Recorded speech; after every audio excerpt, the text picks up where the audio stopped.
Ya guys, kami di sini dari kelompok kami ingin menjelaskan tentang ide bisnis kami, yaitu penyewaan lapangan olahraga yang bernama Fitflex. Nah, untuk pertamanya saya akan menjelaskan bagian empathize.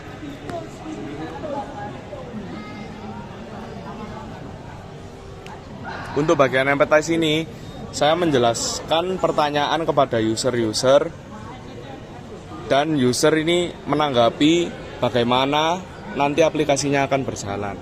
Yang pertama, bagian sales, user menanyakan beberapa pertanyaan, yaitu apakah nanti ada diskon, bagaimana untuk sistem pembayarannya, dan dari mana saya harus mulai. Untuk bagian things, user mengatakan, nanti UKM saya dapat melakukan banyak sparring ya, harganya murah, apakah kualitasnya bagus, dan user berpikir hal ini sangat bagus untuk kegiatan UKM di kampusnya.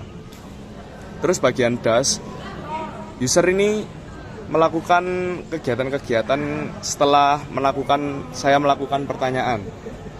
Di antaranya menulis pro kontra, berencana untuk survei lapangan, terus mengecek aplikasinya, terus meminta pendapat teman, dan membuat keputusan kecil dan menunda keputusan-keputusan besar untuk menyewa lapangan lain.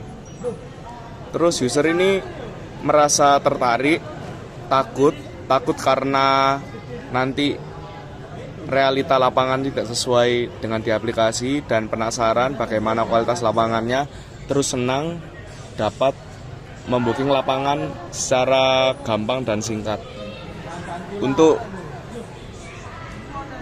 Untuk bagian define dijelaskan ke teman saya. Kemudian pada bagian user persona, kelompok kami mewawancarai user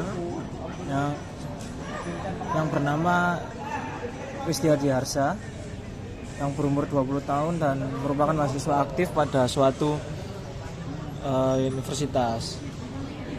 User merupakan seorang pemain basket muda yang bermain pada suatu tim lokal dan ingin menyewa sebuah lapangan untuk melakukan latihan. Kemudian frustasi dari user yaitu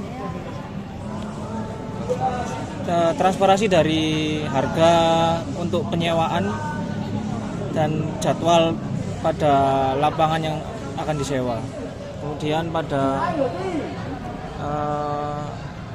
bagian idiot akan dijelaskan oleh teman kami.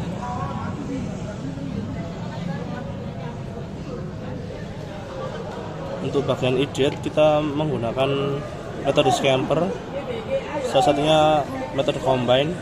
Yang sebelum menggunakan metode combine adalah aplikasi yang digunakan untuk menyewakan lapangan olahraga. Sesudah menggunakan itu menambah fitur di aplikasi, yaitu penyewaan alat olahraga. Yang kedua, metode adapt. Sebelumnya menyewakan satu lapangan full, dan sesudahnya memodifikasi fitur untuk bisa menyewakan setengah lapangan jika olahraga tersebut bisa dimainkan setengah lapangan. Yang ketiga, metode modify, yang sebelum menggunakan hanya ada fitur pembayaran lunas, dan sesudahnya adalah memodifikasi metode pembayaran dengan menambahkan opsi pembayaran mencicil untuk customer setia yang ingin menggunakan kontrak jangka panjang, dan untuk organisasi-organisasi lain yang ingin menyewa lapangan untuk kontrak jangka panjang. Untuk bagian prototype dan tes bisa dicek di Google Drive.